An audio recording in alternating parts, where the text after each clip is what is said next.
क्या 5 रुपए ले लियो, तो एकदम से भाग के आता है, पूछता है कितनी लानी है ना। तो फनी है थोड़ा। तो ये कौन सा स्तर है, tit for tat, mutual exchange, मुझे क्या मिलेगा, है ना, इंस्ट्रूमेंटल पर्पस ओरिएंटेशन कह देते हैं इसको हम। ठीक, मेरा क्या फायदा, मैं क्यों करूं कोई काम, है ना। 5 चलो अपनी भी एक चॉकलेट ले आना, इसलिए घर में रिश्तेदार आए हुए हैं, बिस्किट नमकीन कुछ तो ले आओ यार, हाँ चॉकलेट लानी है तो मैं ले आऊंगा, मेरा क्या फायदा है, सेल्फ इंटरेस्ट, है ना। म्यूचुअल इंटरेस्ट की भी नहीं, म्यूचुअल एक्सचेंज की बात, मुझे क्या मिलेगा बदले में। ठीक है, इस पे बहुत बार क्वेश्चन आया हुआ है, लगभग हर बार क्वेश्चन आता है। एक बच्चा है जिसने 2 बच्चे लड़ रहे हैं आपस में, और ये कौन सी स्टेज है, फर्स्ट लेवल की सेकंड स्टेज है, 4 से 10 वर्ष की उम्र का बच्चा इस स्टेज में होता है। ये एक बेसिक बात है, प्राइमरी स्कूल चिल्ड्रन बेसिकली। और अगर हम बात करें यहाँ पे, तो वो क्या देखेगा कि 2 बच्चे आपस में लड़ रहे हैं कि क्या हुआ, तो पूछोगे कि मैम इसने मेरी कॉपी फाड़ दी, वो कहेगा इसने भी तो मेरी पेंसिल तोड़ी थी। तो वो कुछ ना कुछ बदले की बात चल रही है। म्यूचुअल एक्सचेंज में क्या मिलेगा, मेरा सेल्फ इंटरेस्ट क्या है, किसी काम को मैं तब करूं जब मेरा क्या फायदा होगा, मुझे क्या मिलेगा। तो पहले स्तर के दूसरे चरण में टिट फॉर टैट कहते हैं इसको, जैसे को तैसा। पहला स्तर क्या है, फर्स्ट लेवल है pre conventional level. Pre conventional level बोले तो 3 लेवल हैं, कन्वेंशनल तीनों ही लेवल्स में आता है, यानी परंपराओं से पहले, परंपराओं के दौरान और परंपराओं के बाद। ठीक है, अगर हम देखें यहाँ पे तो एक छोटी सी चीज हमें देखनी है, ये तो हुई बैच की क्लास, ये शायद अच्छा कल होगी लास्ट क्लास, मैं बताऊंगी आपको बाद में। प्री कन्वेंशनल, कन्वेंशनल, कन्वेंशनल का मतलब ही है परंपराएं, और पोस्ट कन्वेंशनल।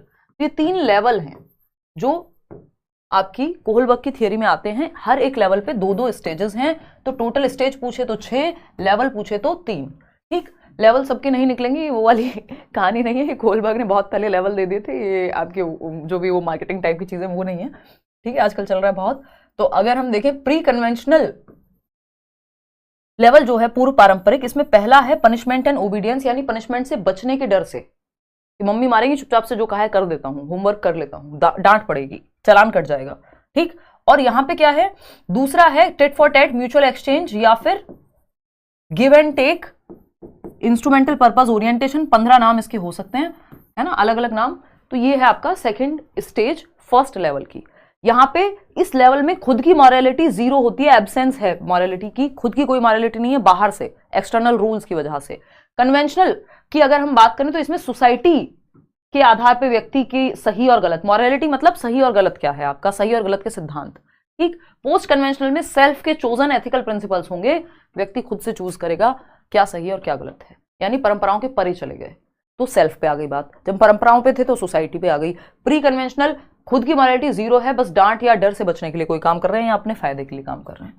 तो at the second stage in the first level, at the first stage in the first level नहीं, वो पनिशमेंट से बचने के लिए अगर करता, बच्चे को यही उसकी मदर ने कहा होता एक थप्पड़ लगेगा बेटा, चुपचाप से ले आओ सामान, देखना, फिर आंखें दिखा दी होती तो वो चला जाता, तो ये फर्स्ट लेवल हो जाता। एट दी 5th स्टेज का तो कोई दूर दूर तक मतलब ही नहीं है। At the 3rd stage in the second level, वो तो लॉ एंड ऑर्डर होता है कि आपको ऑर्डर को या लॉ को, नियमों को फॉलो करना ही है, तो वो तो है ही नहीं कि आप रेड लाइट इसलिए ब्रेक नहीं करते क्योंकि फिर सब रेड लाइट ब्रेक करेंगे तो कैसे चलेगा, वो एक रूल है जो फिक्स है, इसलिए वो फर्स्ट होता। लेकिन यहाँ पे सेल्फ इंटरेस्ट की, सेल्फ सेंटर्ड है बच्चा। Second level tit for tat, mutual exchange, बहुत बार पूछा जाता है यहाँ से क्वेश्चन, है ना। मैं वो वाला एग्जांपल पे देती हूँ, आप मंदिर गए थे, आपकी चप्पल कोई लेके चला गया, आप किसी और की पहन के आ गए, ये है टिट फॉर टैट वाली मॉरलिटी, है ना, सेकंड लेवल की। अब आता है क्वेश्चन नंबर 2, दी स्टेज 5, 5वीं स्टेज की बात हो रही है, टोटल स्टेज 6 हैं, of post conventional morality as given by Lawrence Kohlberg is marked by. Lawrence Kohlberg द्वारा दिए गए उत्तर पारंपरिक नैतिकता के चरण 5 को किस द्वारा चिन्हित किया जा सकता है, कौन सा ऑप्शन ये बताएगा कि 5th लेवल की बात हो रही है। पहला ऑप्शन है a free argument to follow a social contract for the benefit of humanity, यानी मानवता के लाभ के लिए एक सामाजिक अनुबंध का पालन करने के लिए एक स्वतंत्र समझौता, ये है। या फिर अ free exploration of ethics even beyond social contract, या फिर formulation of moral rules that bypass ethics, यानी ऐसे रूल्स को फॉर्मुलेट किया जा सकता है जो एथिक्स के परे चले जाएं। या फिर the need to appear to be good as a person, ये तो 3rd स्टेज है, जब गुड बॉय नाइस गर्ल, मम्मी पापा आप पे प्राउड महसूस करेंगे इसलिए कोई काम करना है, तो ये 3rd स्टेज है सेकंड लेवल की, कन्वेंशनल लेवल की, ये तो 4th हो गया, तो ये हट गया यहाँ से ऑप्शन में।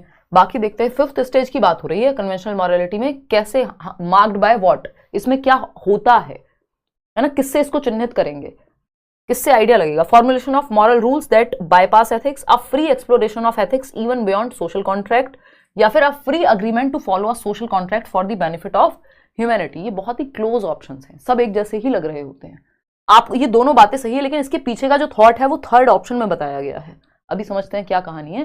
फर्स्ट नहीं है इसका सही आंसर, इसका आंसर है थर्ड ऑप्शन, है ना। इतने गलत जवाब हमने आज तक नहीं देखा कि कोई दे सकता है जितने आज आप दे रहे हैं। ठीक है जी, अगर हम देखें, हाँ, अरे बहुत बड़ा ट्विंकल कह रहे हैं 15 दिन का बेबी है, सब मना करते हैं, फिर भी मैं आपकी क्लास देख रही हूँ। देखो एक बार, ठीक, फिर भी ध्यान रखिए अपना, देखिएगा एक बार। यहाँ पे आंसर होगा नैतिकता को दरकिनार करने वाले नैतिक नियमों का निर्माण।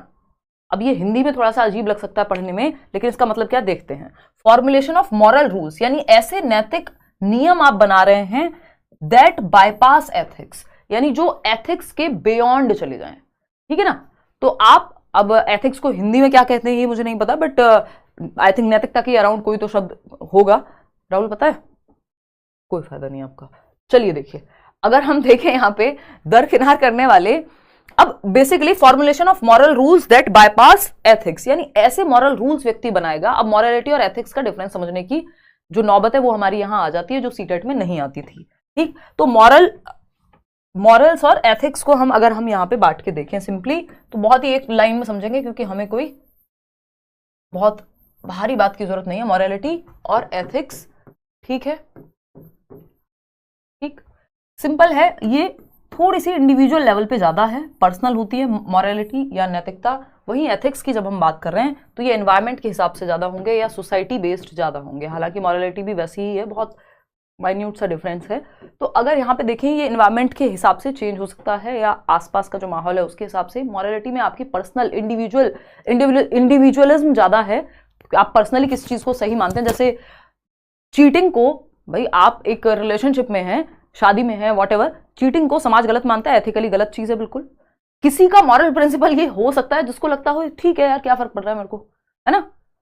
मॉरली तो वो मॉरलिटी या मॉरल प्रिंसिपल्स क्या है, इंडिविजुअल ज्यादा है या पर्सनल ज्यादा है, व्यक्तिगत ज्यादा है। वहीं एथिक्स एनवायरमेंट या सोसाइटी बेस्ड ज्यादा है ना।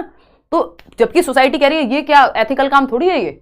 फिर हम सुनते हैं कहीं से, बॉलीवुड से या इधर से उधर से, कि भाई म्यूचुअल दो लोगों का अपना एक अग्रीमेंट है और उनके लिए वो चीज सही है, उनको लग रहा है ठीक है भाई, जिसका जहां मन करे रहो, चीटिंग करो, कुछ भी करो, उनके लिए वो चीटिंग है ही नहीं। ये क्या है, ये मॉरलिटी है जो इंडिविजुअल बेस्ड है। एथिकली आपको वो गलत लगेगा क्योंकि एज अ एनवायरमेंट में सोसाइटी को वो चीज शायद सही ना लगे। ठीक, तो ये एक चीज हुई। तो यहाँ पे वही बात हो रही है कि जब फिफ्थ स्टेज में व्यक्ति पहुंच जाएगा तो वो फॉर्मुलेट कर पाएगा formulation of moral values that bypass ethics, यानी जो सोसाइटी के नॉर्म्स हैं उनके परे भी उसके कुछ मॉरल रूल्स बनाने की क्षमता उसके अंदर आ जाएगी फिफ्थ स्टेज पे, कि जो नियम हैं अगर वो भला नहीं कर रहे या उसके पार भी एक दुनिया हो सकती है। जरूरी नहीं है जो नियम है वो फिक्स्ड हैं या एब्सोल्यूट हैं, उनमें परिवर्तन नहीं लाया जा सकता। ये बात होती है यहाँ पे स्टेज 5 में। और यहाँ पे free agreement to follow a social contract for the benefit of humanity, free agreement नहीं है ना। ये फ्री अग्रीमेंट नहीं है कि भाई बेनिफिट हो रहा है ह्यूमैनिटी का इसलिए आप क्या करो, ये कर लो, वो कर लो, ये सब इसके अंदर आएगा। लेकिन इसका बेसिस यही है, a free exploration of ethics even beyond social contract. Social contract से ही एथिक्स बने हैं, तो ये लिंग्विस्टिकली बहुत सही बात नहीं बनती है। ठीक है, चलिए खैर आगे बढ़ते हैं। तो मानवता के लाभ के लिए एक सामाजिक अनुबंध का पालन करने के लिए एक स्वतंत्र समझौता। तो ये यहाँ पे समझौता की बात हो ही नहीं रही थी। Social contract and individual rights कहते हैं हम, कि समाज के कुछ ऑलरेडी कॉन्ट्रैक्ट्स होते हैं, ऐसा नहीं है आप बना रहे हो उस अग्रीमेंट को, है ना, बट उनमें बदलाव लाया जा सकता है। एक इंडिविजुअल के भी राइट्स हैं, वो बात यहां आ रही है। उन्होंने सिर्फ कॉन्ट्रैक्ट की बात की, हाँ लोगों का बेनिफिट हो रहा है इसलिए कॉन्ट्रैक्ट बना लो, तो वो तो पहले से ही मान के चल रहे हैं कि जो रूल्स बने हैं वो इसी चीज के लिए बने हैं कि फायदा हो, नहीं हो तो उनमें बदलाव किया जा सकता है। ठीक, तो यहां पे व्यक्ति फॉर्मुलेट कर पाता है moral rules that bypass ethics, जो समाज के लिए हो सकता है, जो फिक्स नियम है। जैसे हम किसान आंदोलन की यहां पे बात कर सकते हैं, तो वो क्या है, अगर हम बात करें तो वो नॉर्म है, रूल है, लेकिन लोगों ने क्या किया, अपोज किया, चेंज हो गया। मैं पॉलिटिकली इसको बिल्कुल भी नहीं लेके जा रही हूँ, जस्ट एक एग्जांपल दे रही हूँ। तो ये क्या हुआ, एक बड़ी पॉपुलेशन ने कहा भाई नियम है ठीक है, लेकिन नियम समाज के लिए ही बने ना, अगर हमारा फायदा उससे नहीं हो रहा तो बदल दो, उसको चेंज किया जा सकता है। तो जो नियम है, जो एथिक्स थे, बाईपास कर दिया उनको मॉरल रूल्स ने। जो पर्सनल इंडिविजुअल्स के रूल्स थे अपने, वो आकर के उन्होंने कहा नहीं भाई आपने जो एनवायरमेंट में एथिक्स सेट किए ये काम नहीं कर रहे हमारे लिए, हमारे बेनिफिट के लिए नहीं है, इसको चेंज करो। तो वो ऑलरेडी ही इधर आ जाएगा। तो third option is the right answer. आगे बढ़ेंगे, क्वेश्चन नंबर 3 देखिएगा। कहता है कैरल गिलिगन, ये तीनों टाइप ही इंपॉर्टेंट है। Carol Gilligan critiqued Lawrence Kohlberg's theory of moral development by arguing that men have morality of dash while women have morality of dash। Carol Gilligan ने Lawrence Kohlberg के नैतिक विकास के सिद्धांत की यह तर्क देकर आलोचना की कि पुरुषों में डैश की नैतिकता होती है जबकि महिलाओं में डैश की। यानी कैरल गिलिगन ने क्रिटिसाइज किया है, इवन कोहलबर्ग को कई तरीके से क्रिटिसाइज किया जा चुका है। इनके 4-5-6 क्रिटिसिज्म हैं जिन पे हम अभी चर्चा करेंगे, मुख्य रूप से 3 पढ़ते हैं, उन्हीं से जोड़ करके मैं आपको 2-4 और एक्स्ट्रा बताऊंगी। अगर हम देखें यहाँ पे, तो जब हम बात कर रहे हैं कैरल गिलिगन की, तो कैरल गिलिगन एक फीमेल हैं, अभी भी हैं, लॉरेंस कोहलबर्ग तो नहीं रहे, उन्होंने ही कमिटेड सुसाइड। तो अगर हम बात करें यहाँ पे, तो लॉरेंस कोहलबर्ग की आई थिंक स्टूडेंट रही कैरल गिलिगन, और उन्होंने क्रिटिसाइज किया इस थियरी को, जेंडर बायस कहा, और भी लोगों ने कहा। खैर, तो यहाँ पे अगर हम देखें तो उन्होंने कहा कि जो कोहलबर्ग की जो थियरी है उसको क्रिटिसाइज किया ये कह के कि कोहलबर्ग ने ये अज्यूम किया कि जो मैन की मॉरलिटी है, जो पुरुषों की मॉरलिटी है वो जस्टिस बेस्ड है, न्याय बेस्ड है, वहीं महिलाओं की मॉरलिटी जो है वो केयर बेस्ड है, ये कह करके। ठीक, इस चीज पे इनका क्रिटिसिज्म हुआ कि पुरुषों में न्याय की नैतिकता होती है जबकि महिलाओं में देखभाल, केयर, कंपैशन, इन सब के बेसिस पे भी वो डिसीजंस लेती हैं। और जबकि यहाँ पे सिर्फ पुरुषों की बात, मतलब क्योंकि इन्होंने सैंपल्स ही सिर्फ मेल्स का लिया था तो ये तो होना ही था, इसको जेंडर बायस तो कहना ही था। दूसरी बात, इस चीज पे भी इनको अलग से क्रिटिसाइज किया गया है कि जो जस्टिस की मॉरलिटी है, आपने इतना ध्यान दे दिया इस पे कि बाकी फैक्टर्स को इंपॉर्टेंट ही नहीं छोड़ा। सिर्फ जस्टिस थोड़ी होता है, ऐसा थोड़ी है कि आपको किसी ने चाटा मारा आप भी चाटा ही मारेंगे। भाई हो सकता है उसकी मन स्थिति खराब हो, जो मानसिक स्थिति है उसकी मेंटल स्टेट है वो ठीक ना हो, तो आपके अंदर अगर केयर है, कंपैशन है, तो आप वो टिट फॉर टैट नहीं करेंगे। समझ पा रहे हैं? तो उन्होंने कहा सिर्फ जस्टिस की मॉरलिटी काफी नहीं है, कई बार हमें कंपैशन, केयर और जो इस तरह की एम्पैथी, इस तरह की जो फीलिंग्स हैं उनको भी ध्यान में रख करके मॉरल डिसीजन लिए जाते हैं, सिर्फ जस्टिस नहीं होता हमेशा। तो इस बात पर इनको क्रिटिसाइज किया गया कि मैन की मॉरलिटी जस्टिस से जुड़ी हुई है और फीमेल की केयर से। तो केयर वाले एस्पेक्ट, और केयर ऐसा नहीं है मैन में नहीं हो सकती, ठीक है ना। ये तो उनको क्रिटिसाइज इस बात पे किया गया क्योंकि उन्होंने ध्यान दिया ही नहीं, सैंपल्स में भी नहीं लिया फीमेल्स को। अगर हम बात करें इनके कुछ मेजर क्रिटिसिज्म हैं जो मैं बैच में भी पढ़ाती हूँ, हमने मैराथन में भी डिस्कस किए हुए हैं, ये 3 मुख्य हैं, इससे जोड़ के मैं और 3 बताऊंगी।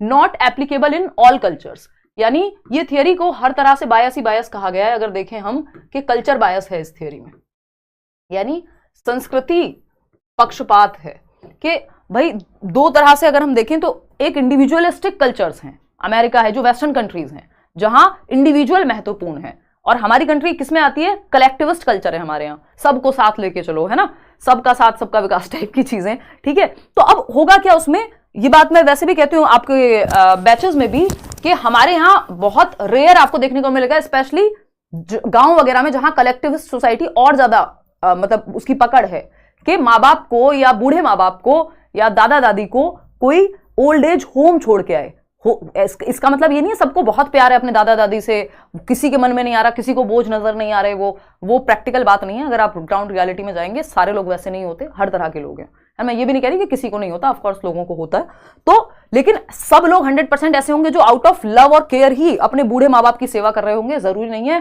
कुछ ऐसे भी होंगे जो शर्म की वजह से नहीं भेज पाएंगे कि समाज क्या कहेगा, आसपास के लोग क्या कहेंगे, गांव में जीना हराम हो जाएगा। ये एग्जैक्टली इसी तरह की बातें होती हैं अगर माँ बाप को कहीं भेज दिया तो, ओल्ड एज होम भेज दिया तो हमारी क्योंकि सोसाइटी कलेक्टिविस्ट है तो हमारे यहाँ ये चीज गलत मानी जाएगी, इसलिए कई लोग ऐसा काम नहीं करेंगे जो उस सोसाइटी में एक्सेप्टेबल नहीं है। वहीं इंडिविजुअलिस्टिक सोसाइटीज में जहां व्यक्ति या इंडिविजुअल ओरिएंटेड सोसाइटी है, वेस्टर्न कंट्रीज हो गई, वहां पे ये चीज कॉमन प्रैक्टिस हो सकती है कि माँ बाप अलग रहते हैं, बेशक बूढ़े हैं, और आप अलग रहते हैं, या फिर बच्चा 18 साल का हुआ तो वो अलग। तो हमारे यहाँ बच्चा ही रहता है जीवन भर, जब तक माँ बाप जीवित हैं वो बच्चा ही रहेगा, अपने डिसीजंस बहुत कम ले पाता है कई बार। तो ये क्या हुआ, ये सोसाइटी का खेल है, कल्चर का खेल है कि हमारा कल्चर कलेक्टिविस्ट कल्चर है, जिसकी ऑफकोर्स कुछ अच्छाइयां होंगी, हर चीज की अच्छाइयां बुराइयां होंगी ही।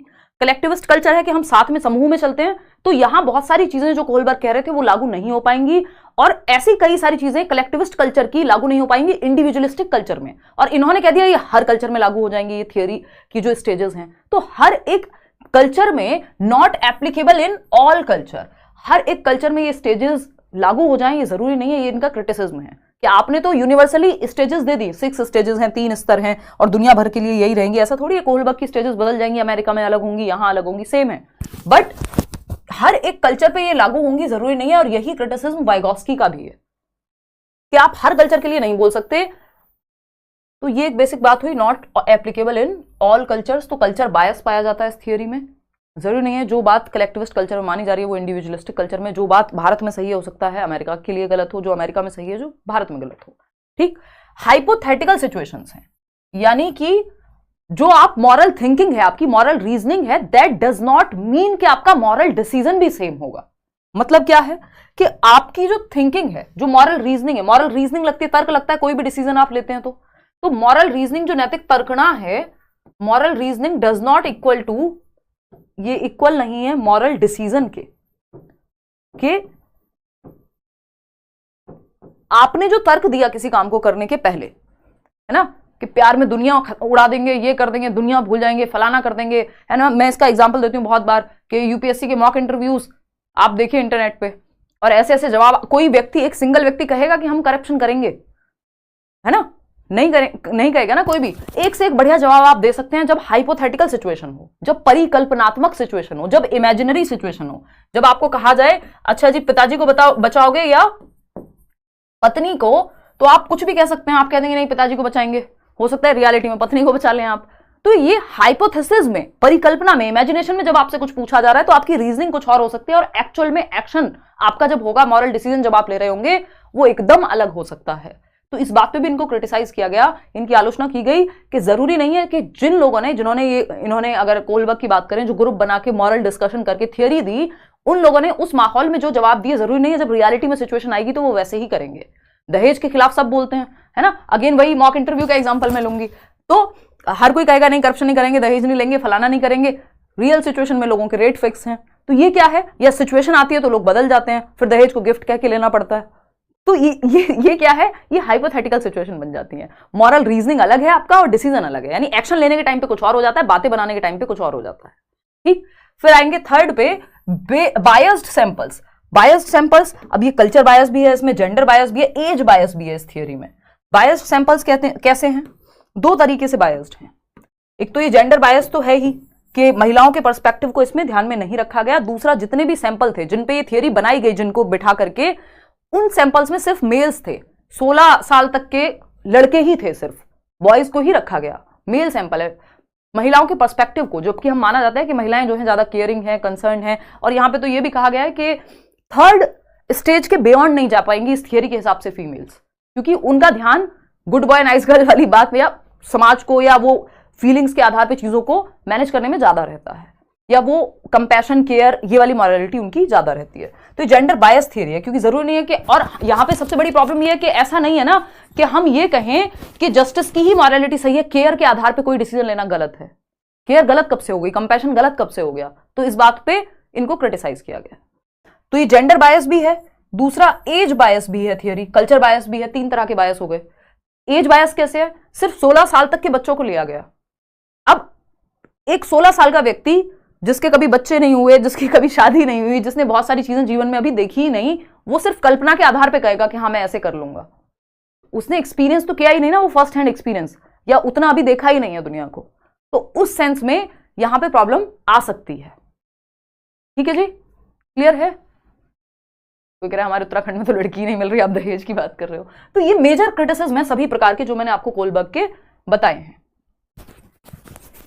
क्लियर है कि एक तो हर एक कल्चर में ये बात लागू हो जरूरी नहीं है, कलेक्टिविस्ट कल्चर में अलग होगा, इंडिविजुअलिस्टिक कल्चर में अलग होंगी चीजें।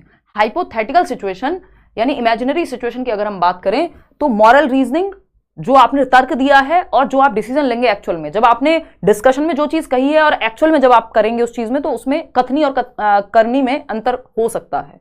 इस बात पे क्रिटिसाइज किया गया है। बायस्ड सैंपल्स हैं, इतनी हर एज के लोग इसमें शामिल नहीं थे, तो सबके लिए बात लागू होगी ये कहना गलत हो जाएगा। और जेंडर की अगर हम बात करें तो सिर्फ मेल सैंपल्स को लिया गया। ठीक है ना, इतनी बात क्लियर है? चलिए बहुत बढ़िया। तो ये मेजर क्रिटिसिज्म है। अब कोई भी क्रिटिसिज्म का सवाल कभी भी आपसे सॉल्व हो जाएगा। देखना क्वेश्चन नंबर 4 देखना, एक और क्वेश्चन है आपके सामने। Carol Gilligan has criticised Kohlberg's theory of moral development. Carol Gilligan ने कोलबर्ग के नैतिक विकास के सिद्धांत की आलोचना की है, कैसे? टाइम चेंज कर दीजिए, सुबह स्कूल जाना होता है। मंडे से 7 बजे है क्लास आपकी, मैं ये अनाउंस करना भूल गई थी। मंडे से 7 बजे है क्लास आपकी, है ना। 8 साल बाद हम लोग बीच में मैराथन वगैरह हमने किए थे 7 बजे करीब, बट अब मैं भी इस टाइम से थोड़ा सा बोर हो गई हूँ और 10 बजे के बाद मैं देखती हूँ ये बहुत टाइम से चल रहा है। अगले दिन जब आपको स्कूल जाना होता है कहीं भी तो कई लोगों को दिक्कत होती है। और दूसरा मुझे भी थोड़ा एक फ्री टाइम मिलेगा क्योंकि दिल्ली में तो सब खुला होता है, मैं तो रात को जागती ही हूँ, तो थोड़ा सा मुझे भी टाइम मिलेगा, किसी से मिलना हो, थोड़ा घूमना फिरना हो। इधर उधर की बातें मत सोच लेना, लोगों से मिलना होता है कई बार। तो मैं भी अगर 8 साढ़े 8 तक फ्री हो जाऊंगी या जिम जाने का सोच रही हूँ बहुत टाइम से, तो वो सारी चीज़ें हो पाएंगी, ठीक है ना। चलिए खैर, तो 7 बजे से है मंडे क्लास आपकी। देखते हैं एक बार, अगर हम बात करें 81% लोग जवाब दे रहे हैं शाम को 7 बजे से, सुबह 7 बजे से नहीं, ठीक है जी। अगर हम बात करें तो देखना, कैरल गिलिगन ने क्रिटिसाइज किया है कोलबर्ग को किस बेसिस पे? For not giving adequate importance to genetic factors. नहीं, जेनेटिक फैक्टर्स पे नहीं है ये इनको क्रिटिसिज्म मिला। For using case study as the research method, नहीं, इसको भी इस तरह से भी क्रिटिसाइज नहीं किया कि जो from a social cognitive perspective, उसमें भी नहीं कर सकते, इन्होंने कुछ ऐसा किया नहीं है, वो थियोरी पे बेस्ड है। From a feministic perspective, feministic यानी नारीवादी दृष्टिकोण से, कि महिलाओं के परिप्रेक्ष्य को ध्यान में नहीं रखा गया और केयर के पर्सपेक्टिव को ध्यान में नहीं रखा गया, ठीक है जी। चलिए आगे बढ़ते हैं नेक्स्ट क्वेश्चन पे। क्वेश्चन नंबर है 5, फटाफट से देखना एक बार। क्वेश्चन नंबर 5 है जो कहता है, at which level of Lawrence Kohlberg's moral reasoning do children typically believe that people should live up to the expectations of the society and behave in good ways. यानी कौन से स्तर पे ये रीजनिंग होती है एक व्यक्ति की कि लोगों को टिपिकली ये बिलीव करना है कि people should live up to the expectations of society, यानी समाज की आकांक्षाओं के अनुसार लोगों को जीना चाहिए और उसी हिसाब से बिहेव करना चाहिए, गुड वेज में, अच्छे तरीके से व्यवहार करना चाहिए, समाज की अपेक्षाओं को पूरा करने के लिए जीना चाहिए। फटाफट से बता दीजिए कि इसमें क्या बात सही होगी क्या नहीं होगी। यार अभी कुछ टाइम करके देखने दो, फिर देखेंगे। कोई कह रहा है 9 o'clock ही बेस्ट है। एक्चुअली 9 o'clock फिर हो नहीं पाता, 9 की जगह 9:30 जा रही है क्लास, या तो 9 एग्जैक्ट शुरू हो पाए, बट वो अभी लग नहीं रहा क्योंकि इससे पहले वाली क्लास और फिर वो बना के ऐसे ही हो जाता है हिसाब किताब कि 9:30 पहुंच जाती है क्लास। तो एक हफ्ते करके देख लेते हैं, अगर आपको और मुझे दोनों को ठीक लगेगा तो रखेंगे 7 बजे, ठीक। देखो सबको तो कन्वीनियंस किसी भी टाइम नहीं होगी, चाहे मैं कोई भी एक टाइम चूज कर लूँ सब खुश होंगे ये तो पॉसिबल नहीं है। देखना एक बार, बट ज्यादातर लोग खुश होने चाहिए। देखिएगा, लॉरेंस कोलबर्ग के नैतिक तर्क के किस स्तर पर, क्या बच्चे आमतौर पर मानते हैं कि लोगों को समाज की अपेक्षाओं पर खरा उतरना चाहिए और अच्छे तरीकों से व्यवहार करना चाहिए? Good boy nice girl, pre conventional level नहीं है ये, कन्वेंशनल है क्योंकि समाज की बात हो रही है। प्री में तो समाज से पहले की स्टेज है, good boy nice girl 3rd stage है ना। Believe that people should live up to the expectations of the society and behave in good ways, और 4th स्टेज भी इसी में आ जाएगी क्योंकि इन्होंने जनरल बात कही है। 3rd और 4th दोनों ही इसी में आ जाएंगे। पारंपरिक स्तर है जो दूसरा स्तर है, परंपराओं यानी सोसाइटी के हिसाब से व्यक्ति यहाँ पे बिहेव करता है। मैंने आपको बताया था अभी 2 मिनट पहले ही, याद हो अगर, है ना, कि कन्वेंशनल लेवल पे क्या है, सोसाइटी के हिसाब से बिहेव करेगा व्यक्ति। चलिए खैर आते हैं नेक्स्ट क्वेश्चन पे, और नेक्स्ट क्वेश्चन है क्वेश्चन नंबर 6। टोटल क्वेश्चंस वही हैं 30। शुरुआत के 10 एक क्वेश्चन ऐसे रहते हैं जिसमें डिस्कशन होकर बहुत सारे कॉन्सेप्ट आपके क्लियर होते हैं, फिर स्पीड हम बढ़ा देंगे, ठीक है जी। फटाफट से देखते हैं क्वेश्चन नंबर 6। नूरी जजेस other actions based on the argument that we have some duties towards society and we should obey rules for that sake. As per Lawrence Kohlberg what stage of moral reasoning is Noori at present. मतलब नूरी अन्य कार्यों का मूल्यांकन इस तर्क के आधार पर करती है कि समाज के प्रति हमारे कुछ कर्तव्य हैं, हमारी कुछ ड्यूटीज हैं सोसाइटी को लेके। मनुष्य एक सामाजिक प्राणी है। मम्मी का डायलॉग याद आ गया मुझे, एनीवेज अरस्तु ने कहा है, एरिस्टोटल ने, ठीक। तो नूरी जजेस other actions based on the argument that we have some duties towards society and we should obey rules for that sake. क्योंकि हमारा कुछ समाज के प्रति भी कर्तव्य है तो हमें नियमों को इसलिए मानना चाहिए। क्यों? क्योंकि हमारा समाज के प्रति कर्तव्य है ना। आप डेविल के पीछे, डेविल आपके पीछे, तो क्योंकि आपका समाज के प्रति कर्तव्य है तो आपको मानना चाहिए, आपको मानना चाहिए क्योंकि समाज के प्रति कर्तव्य है। As per too much fun, as per Lawrence Kohlberg what stage of moral reasoning is Noori at present, बताइए। तो 59% लोग कह रहे हैं कन्वेंशनल। हाँ, आसान हो गया ना, स्टेज नहीं पूछा। अगर स्टेज होता तो 4th लेवल हो जाता है यहाँ पे, लॉ एंड ऑर्डर ओरिएंटेशन के, सोशल कॉन्ट्रैक्ट ओरिएंटेशन भी, सोशल ऑर्डर मेंटेनिंग कह देते हैं उसको, ठीक है ना।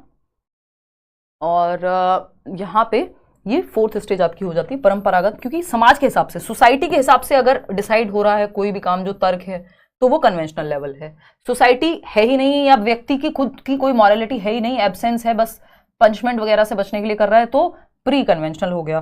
पोस्ट कन्वेंशनल में सेल्फ के रूल्स होते हैं। ये सिंपल तरीका है तीनों का जवाब ढूंढने का, फॉर्मल ऑपरेशनल या फॉर्मल कन्वेंशनल कुछ होता ही नहीं है। ठीक, क्वेश्चन नंबर 7 देखिएगा और जवाब दीजिएगा। क्वेश्चन नंबर 7 क्या कहता है देखिएगा। Lawrence Kohlberg evaluated the dash among children and adults. Lawrence Kohlberg ने बच्चों और वयस्कों के बीच डैश का मूल्यांकन किया। कैसे? Impact of praise on emotions, factors influencing physical development, कि उनका शारीरिक विकास कैसे होता है, या फिर डेवलपमेंट ऑफ मॉरल रीजनिंग या कोर्स ऑफ इमोशनल डेवलपमेंट। बताइएगा फटाफट से। बात क्या है? लॉरेंस कोहलबर्ग ने बच्चों और वयस्कों के बीच डैश का मूल्यांकन किया। नैतिक तर्क का विकास कैसे होता है बड़े और बच्चों में, जब वो छोटे होते हैं 4 से 10 साल में, फिर 10 से 13 साल में जो कन्वेंशनल लेवल है, 13+ जो कि पोस्ट कन्वेंशनल लेवल है, तो कैसे उनका एज के हिसाब से अलग अलग तरह से उनका सही और गलत बदलता है। जब आप 15 साल के होंगे तो आपके लिए कोई चीज़ सही हो सकती है ना।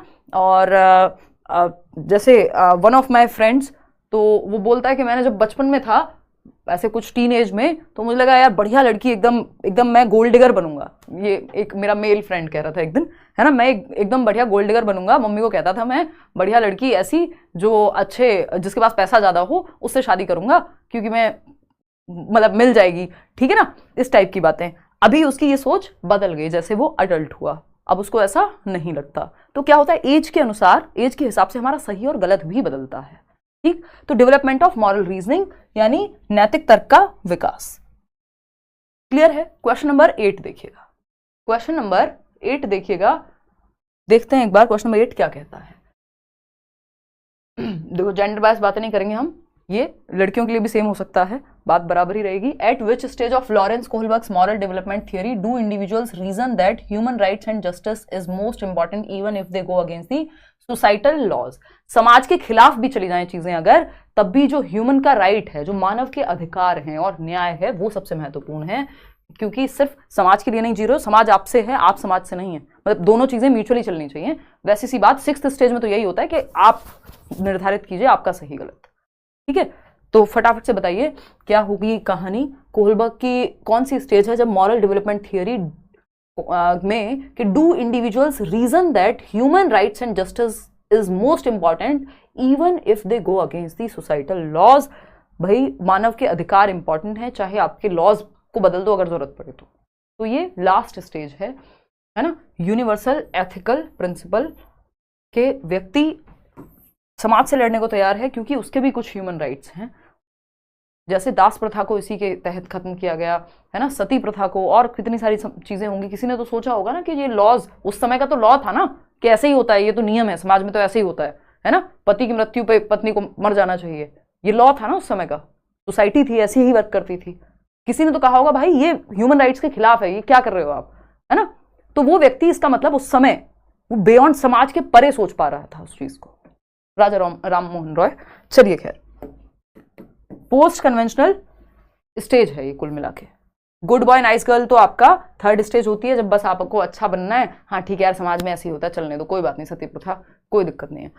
ओबीडियंस एंड पनिशमेंट पहली स्टेज है कि आप पनिशमेंट से बचने के लिए कोई काम कर रहे हैं। अथॉरिटी के पापा डांटेंगे, लव मैरिज तो इसलिए नहीं करनी है। Authority and social order maintaining orientation, ये आपका लॉ एंड ऑर्डर है कि आपको रूल्स आर रूल्स फिक्स्ड है भाई, कोई नहीं बदल सकता, है ना। तो ये है आपका 4th स्टेज 2nd लेवल में। क्वेश्चन नंबर 9 देखिएगा। विच of the following stage is not proposed by Lawrence Kohlberg in his theory of moral reasoning. Lawrence Kohlberg की मॉरल रीजनिंग की अगर हम बात करते हैं तो कौन सा चरण उन्होंने प्रतिपादित नहीं किया है नैतिक तर्कणा में, बताइएगा फटाफट से। कोई कह रहा है ये गलती से गलत हुआ कसम से, काजल कह रही है, कोई बात नहीं काजल, हमारे यहाँ पनिशमेंट का प्रावधान नहीं है, पेपर में मत करना, बस ऐसे गलती से गलत फ्लो में हो गया क्या, कल कोई कह रहा था ना फ्लो में गलतियां हो जाती हैं। देखो एक बार, अगर हम बात करें तो ये कन्वेंशनल स्टेज है, अनकन्वेंशनल है। अनकन्वेंशनल कुछ होता ही नहीं है इस थियोरी में, प्री कन्वेंशनल और पोस्ट कन्वेंशनल। तो देखो फटाफट से, मॉरल रीजनिंग की कौन सी चीज नहीं है, तो जो नॉट है वही तो सही है, जो गलत है, जब ये होता नहीं है तो जो गलत है वही सही है, क्योंकि पूछा ही गलत था, नॉट लिखा हुआ है। अपरंपरागत मंच कह लीजिए या चरण कह लीजिए, कुछ नहीं होता। परंपरागत चरण है, पूर्व परंपरागत चरण है और उत्तर परंपरागत चरण है जिसको बाद लिखा हुआ है, लेकिन अपरंपरागत कुछ नहीं होता। तो यही गलत है, जो गलत है वही सही है, क्योंकि पूछा ही गलत है। क्वेश्चन नंबर 10 देखिएगा और जवाब दीजिएगा फटाफट से। ये क्या कहता है? According to Lawrence Kohlberg, at which level of moral development does the child display good girl, nice boy या good boy, good girl orientation? Kohlberg के अनुसार नैतिक विकास के किस स्तर पर बच्चा अच्छा लड़का या अच्छी लड़की की अभिमुखता प्रदर्शित करता है? बताइएगा एक बार। मेरी तो कभी चैट नहीं पड़ती, आप काजल तोमर कह रही हैं, आपकी भी पढ़ लिया भाई। रैंडम होती हैं चीज़ें, मैं प्लान थोड़ी कर सकती हूँ। जिसका मतलब ये कमेंट दिख जाए। देखो एक बार, लॉरेंस कोहलबर्ग का कौन सा स्तर है जब बच्चा कहेगा गुड बॉय नाइस गर्ल? माँ बाप आप पे बहुत गौरवान्वित महसूस करेंगे यदि आप नौकरी लेंगे। ये है गुड बॉय नाइस गर्ल कि मम्मी पापा कहेंगे वेरी गुड, बहुत अच्छा, मेरा बाबू, मेरा बच्चा कितना प्यारा है ना? वो बाबू सोना वाला बाबू नहीं, ठीक। अगर हम बात करें यहाँ पे और क्या हो सकता है कि आप अगर सच बोलेंगे तो आपके माँ बाप आप पे गौरवान्वित महसूस करेंगे, प्राउड होंगे, है ना? अप्रूवल मिलेगा आपको, प्रेज मिलेगा, प्रशंसा मिलेगी, यानी मम्मी गुड गर्ल कहेंगी, गुड बॉय कहेंगे, ठीक है ना? क्लियर है बात? तो ये क्या है आपका कन्वेंशनल लेवल है, थर्ड स्टेज है। प्री कन्वेंशनल में 2 स्टेजेस होती हैं, पनिशमेंट एंड ओबीडियंस, पनिशमेंट से बचने के लिए आज्ञा का पालन। इंटेंशन कोई मैटर नहीं करती, गलत काम, अगर किसी को पनिशमेंट मिल रही है उसने गलत किया होगा, उसके पीछे की इंटेंशन क्या है कोई फर्क नहीं पड़ रहा, पहली स्टेज में, पहले लेवल में। फिर आता है आपका टिट फॉर टैट वाला स्टेज। फिर थर्ड स्टेज कन्वेंशनल का पहला ये है आपका यही वाला गुड बॉय नाइस गर्ल, और इसमें फोर्थ होता है लॉ एंड ऑर्डर मेंटेनिंग, यानी नियम बने रहें। और अगर हम बात करें इसके बाद पोस्ट कन्वेंशनल में, फिर social contract and individual rights और एथिकल प्रिंसिपल। बहुत कम लोग पहुंच पाते हैं थर्ड लेवल पे। तो परंपरागत स्तर, ये हेटेरोनॉमस मॉरलिटी और मॉरलिटी ऑफ कोऑपरेशन, जो पियाजे की मॉरल डेवलपमेंट की थियरी है, वो उतनी महत्वपूर्ण है नहीं, तो हम डिस्कस नहीं कर रहे हैं क्योंकि कोई जरूरत ऐसा सच नहीं है, नहीं पूछी जाती आजकल कहीं। तो नैतिक उस थियरी पे बेस्ड है ये थियरी। पियाजे की नैतिक विकास की भी एक थियरी है कॉग्निटिव डेवलपमेंट के अलावा, उसमें ये बात होती है हेटेरोनॉमस और ऑटोनॉमस मॉरलिटी की, ठीक। हेटेरोनॉमस जब बाहर से लोग आपके लिए डिसाइड करें, ऑटोनॉमस जब आप अपने लिए डिसाइड करें। तो ये कन्वेंशनल लेवल हो गया। क्वेश्चन नंबर 11 देखना फटाफट से। आज मेरी तबीयत थोड़ी अच्छी है नहीं, तो मेरे सर में काफी अच्छा खासा दर्द है। On the basis of children's responses to Heinz's dilemma, Lawrence Kohlberg has proposed specific developmental stages of. Heinz की दुविधा पर बच्चों की प्रतिक्रियाओं के आधार पर लॉरेंस कोहलबर्ग ने विशिष्ट विकासात्मक चरणों का प्रस्ताव दिया। हाइंस डिलेमा क्या है? हाइंस डिलेमा है आपकी एक ऐसी दुविधा, क्योंकि दुविधा बहुत सारी कहानियां या दुविधा पेश करते थे कोहलबर्ग अपने जो बच्चे थे, मतलब जिनको वो सैंपल की तरह यूज कर रहे थे डिस्कशंस में, और उस ग्रुप के सामने अलग अलग तरह की दुविधाएं पेश करते थे, जिसमें से बहुत फेमस दुविधा है हाइंस की डिलेमा, यानी हिंज कह देते हैं हिंदी में, हाइंस डिलेमा। तो हाइंस डिलेमा के आधार पर किस चीज की थियरी बनाई उन्होंने? मॉरल डेवलपमेंट की। एकदम लड्डू क्वेश्चन है, नैतिक विकास का सिद्धांत दिया, ना कि सोशल साइकोलॉजिकल पर्सनल डेवलपमेंट का। सिंपल बात है, जानना चाह रहे हैं कि आपको पता है इनके बारे में या नहीं, अदरवाइज तो ये क्वेश्चन बहुत ही आसान है। आगे बढ़ते हैं, क्वेश्चन नंबर 12 देखिएगा। ये क्या कहता है भाई? क्वेश्चन नंबर 12 है, according to the theory of Lawrence Kohlberg, at which level is moral thinking based on taking initial perspective of the society. यानी जो मॉरल थिंकिंग है, मॉरल थिंकिंग किसको कहते हैं? रीजनिंग को, तर्क को। डिसीजन लेने के लिए आप जो तर्क लगाते हैं, है ना, तो ये क्या है? अनुसार समाज का प्रारंभिक परिप्रेक्ष्य लेने पर नैतिक चिंतन किस स्तर पर होगा? यानी आप सोसाइटी के आधार पे सोच रहे हो, आपका जो तर्क है, आपकी सोच है, वो सोसाइटी के हिसाब से सही और गलत डिसाइड कर रही है। तो ये कौन सा लेवल होगा? क्योंकि सोसाइटी मैंने आपको बताया कन्वेंशनल लेवल है, परंपराओं के आधार पे, परंपरागत ट्रेडिशन सोसाइटी के आधार पे, है ना। और अगर ये एब्सेंस पूछता तो पहला प्री कन्वेंशनल, सेल्फ हो जाता तो आपका पोस्ट कन्वेंशनल हो जाता। तो सोसाइटी यानी कन्वेंशंस के हिसाब से चल रहे हैं आप, गुड बॉय नाइस गर्ल बनना है आपको। चलिए खैर, क्वेश्चन नंबर 13 देखिएगा, एक बार समझते हैं कहानी क्या है। Which one of the following can be considered as a contribution of Kohlberg's theory? Kohlberg की थियरी का योगदान कौन से एक ऑप्शन को मान सकते हैं? The theory has elaborative testing procedures. It establishes a clear relationship between moral reasoning and action. His belief is that children are moral philosophers. His theory has supported an association between cognitive maturity and moral maturity. यानी अब 2 option मैं हटा देती हूँ आपके लिए, आप लोग खूब धड़ल्ले से गलत जवाब दे रहे हैं। मजे की बात यह है इस तरह के क्वेश्चंस में, कल भी जो मैंने वाइगॉस्की का क्वेश्चन कराया था ना, इंटरनलाइज वाला जो ऑप्शन था जिसमें, तो किसी ने कमेंट किया हुआ था आप गलत करा देते हो, गलत बता दिया आपने, है ना। तो हम ज्यादातर किताबें उठाते हैं, उसमें गलत मिलती हैं हमें कई चीजें, है ना। कुछ टीचर्स भी वही चीज रिपीट कर देते हैं, है ना, भूल जाते होंगे लेट्स लर्न की वीडियो देखना, मजाक कर रही हूँ। तो ये क्या हुआ, अब उस चक्कर में कई लोगों को ये लगने लगता है कि हमें तो ये आंसर सब जगह दिखाई दे रहा है, तो यही सही है, जो यहाँ बता दिया गया है वो गलत है। जबकि या तो हम ऑफिशियल आंसर की उठाएं, वो 2013 का क्वेश्चन था जो कल मैंने डिस्कस किया, तो या तो आप ऑफिशियल आंसर की उठा करके देखें या एक अच्छी किताब उठा करके देखें जो सच में एक ऑथेंटिक किताब हो, तो जाके आपको, जैसे एनसीईआरटी या इस लेवल की किताबें और भी बहुत सारी आती हैं, मैं सीटेट के लेवल पे नाम नहीं लेना चाहूंगी, तो तब जाके तो हमें समझ में आएगी कोई चीज। हम उल्टा कह देते हैं आपने गलत बताया, ठीक है। ऐसा नहीं है कि गलती नहीं हो सकती मुझसे या किसी भी इंसान से, हो सकती है, बट मेरी कोशिश रहती है कि अगली क्लास में अगर कुछ इस तरह कोई क्वेश्चन ऐसा फ्लो में बता दिया कुछ और टिक कहीं गलत कर दिया तो मैं नेक्स्ट टाइम बता दूं, उस चीज को एक्सप्लेन कर दूं।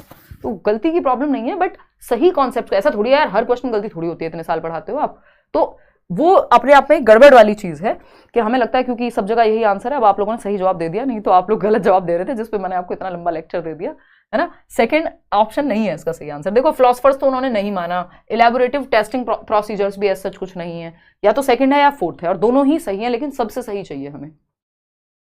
यह नैतिक तर्क और कार्रवाई या कार्य के बीच जो भी आपने एक्शन लिया है, निर्णय लिया है, नैतिक तर्क और कार्य के बीच एक स्पष्ट संबंधित स्थापित करता है कि जो आपकी रीजनिंग आपने दी होगी वैसा ही आपका एक्शन होगा।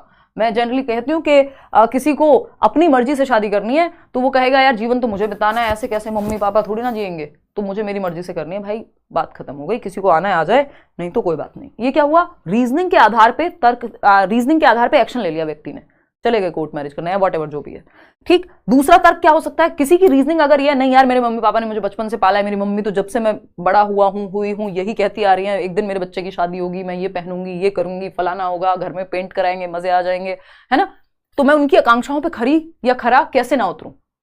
तो ये रीजनिंग दूसरे व्यक्ति की है, तो उसका एक्शन क्या होगा, कोई बात नहीं, प्यार मोहब्बत छोड़ो भाई, क्या करते हैं, मेरे से तो एक्शन नहीं लिया जाएगा भाई, मैं तो घर वालों के हिसाब से ही चलूंगा या चलूंगी।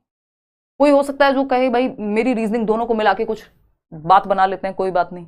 तो रीजनिंग के आधार पे एक्शन लेता है व्यक्ति। इतनी बात तो निश्चित है कि डिलेमा से, दुविधा से निकलने के लिए आपको मॉरल डिसीजन लेना पड़ेगा। मॉरल डिसीजन आपका रीजनिंग बेस्ड होता है, और रीजनिंग जैसी होगी, जैसा तर्क दिया है आपने वैसा ही आपका एक्शन होगा। लेकिन ये तर्क किस पे आधारित होगा, ये आपके दिमाग के विकास पे आधारित होगा, आपका कॉग्निटिव डेवलपमेंट हुआ कितना है।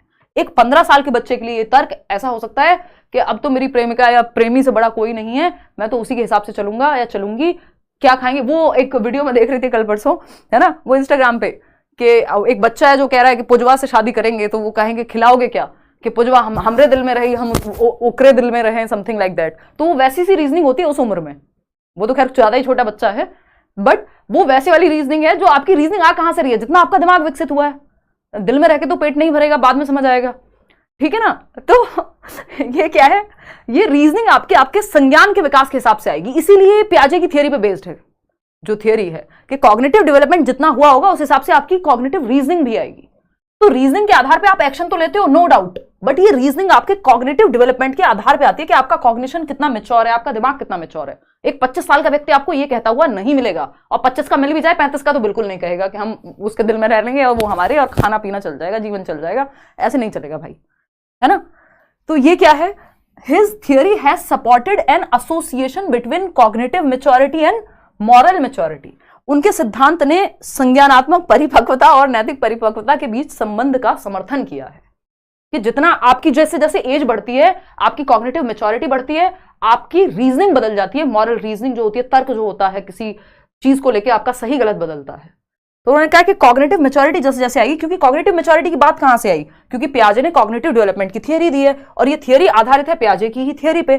तो उन्होंने कहा जैसे जैसे आपकी एज के हिसाब से, स्टेज के हिसाब से आपके तर्क बदलते रहते हैं। तो कॉग्निटिव मैच्योरिटी और मॉरल मैच्योरिटी, कि आपकी मॉरल मैच्योरिटी कितनी होगी, आप किस स्टेज पे होंगे, वो आपका दिमाग, आपका संज्ञान कितना विकसित हुआ है उसके आधार पे होगी, ठीक। तो रीजनिंग और एक्शन के बीच में संबंध है, लेकिन ये रीजनिंग ही खुद ही बेस्ड है कॉग्निटिव मैच्योरिटी पे, इसलिए सेकंड ऑप्शन सही नहीं हो सकता, अदरवाइज सही था। समझ पा रहे हो बात को। तो ये मत कहते ना सेकंड ऑप्शन सही है, नहीं हो सकता, क्योंकि फोर्थ दिया हुआ है। चलिए खैर क्वेश्चन नंबर 14 पे चलते हैं और समझते हैं कहानी क्या है। देखते हैं। क्वेश्चन नंबर 14 है, in Lawrence Kohlberg's theory which level signifies the absence of morality in the true sense. यानी मॉरलिटी का एब्सेंस है, जीरो मॉरलिटी। लॉरेंस कोलबर्ग के सिद्धांत में कौन सा स्तर सही अर्थों में नैतिकता की अनुपस्थिति को दर्शाता है। यानी सही और गलत क्या होता है हमें नहीं पता, है ही नहीं सही और गलत का कॉन्सेप्ट, कौन सी स्टेज में, बताओ अनिका, फटाफट से बताओ। ये तो मैं कब से बताते हुए आ रही हूं, अभी भी 58% लोग सही जवाब दे रहे हैं। भाई लेवल 1 सही और गलत मॉरलिटी एब्सेंट है, जीरो मॉरलिटी है। सही और गलत कुछ नहीं है, जिस चीज से पनिशमेंट मिले वो गलत है, जिस चीज में मेरा फायदा वो सही है। यही दो स्टेजेस है ना प्री कन्वेंशनल लेवल की। तो कोई सही गलत उसका खुद का नहीं है, इवन सही गलत है ही नहीं उसके लिए। सिंपल है, प्री कन्वेंशनल में या तो उसको पनिशमेंट से बचना है, इसलिए कोई काम गलत है क्योंकि पनिशमेंट मिल रही है, नहीं मिले तो कुछ भी कर दो, किसी की जान ले लो, पनिशमेंट ना मिले तो। भाई छोटे बच्चों क्या ही फर्क पड़ रहा है, मतलब जान का तो पड़ेगा, बट वैसे मैं बाकी चीजों की कह रही हूं। अगर हम बात करते हैं यहाँ पे, तो प्री कन्वेंशनल में यही तो होता है, या तो पनिशमेंट से बचने के लिए कोई एक्शन मिल रहा है, और दूसरा है सेल्फ इंटरेस्ट, मुझे क्या फायदा है ना, दही तब लाई जाएगी जब 5 रुपए मिलेंगे। तो यहाँ पे मॉरलिटी, खुद का सही और गलत कुछ नहीं होता, अनुपस्थिति है पनिशमेंट के डर से या अपने इंटरेस्ट से होती हैं चीजें सही और गलत। तो स्तर 1 है जहां पे एब्सेंस है मॉरलिटी की या मॉरल प्रिंसिपल्स की। आगे बढ़ते हैं नेक्स्ट क्वेश्चन पे। क्वेश्चन नंबर 15 देखिएगा और बताइएगा, फटाफट से देखिएगा। According to Kohlberg, a teacher can instil moral values in children by. तो कोहलबर्ग के अनुसार एक शिक्षक बच्चों में नैतिक मूल्यों को स्थापित कर सकता है कैसे? मॉरल वैल्यूज लाएं कहां से, हम बच्चों में डेवलप कैसे करें? हम कह रहे हैं आज के समय में एक क्वेश्चन भी आता है कि किस चीज का डिक्लाइन है, गिरावट है किस चीज की। तो एजुकेशन में हम देख रहे हैं मॉरल वैल्यूज का डिक्लाइन है। लोगों, मैं ये बहुत सेमिनार्स में भी बोलती हूँ कॉलेजेस में, कि अपने कुछ वैल्यूज सेट कर लीजिए जीवन के लिए, आसान हो जाएगा जीवन थोड़ा सा। कि भाई मैं सच बोलता हूं या बोलती हूं, है ना, मैं ये इस तरह का इंसान हूं या इंसान हूं, ये मेरी 4 वैल्यूज हैं कोर, ये सेट कर लीजिए। नहीं तो कोई भी व्यक्ति आपको आएगा और आप 2 मिनट में बहक जाएंगे, क्योंकि आपका खुद का कोई स्टैंड ही नहीं है, कोई स्टांस ही नहीं है, कोई आपका कुछ है ही नहीं, एक जमीन ही नहीं है जिसपे आप खड़े हो सकें। तो मॉरल वैल्यूज का डिप्लीशन है। सही और गलत के सिद्धांत विकसित कराए कैसे टीचर, ये पूछा है, बताइएगा। नहीं, कोहलर अलग हैं, और कौन सा कोहलर है? पंखे वाला या ये वॉश बेसिन वाले कोहलर की मत बात करना, वो जो टंकियां बेचते हैं वो वाले कोहलर नहीं, वो अलग है, वोल्फगैंग कोहलर।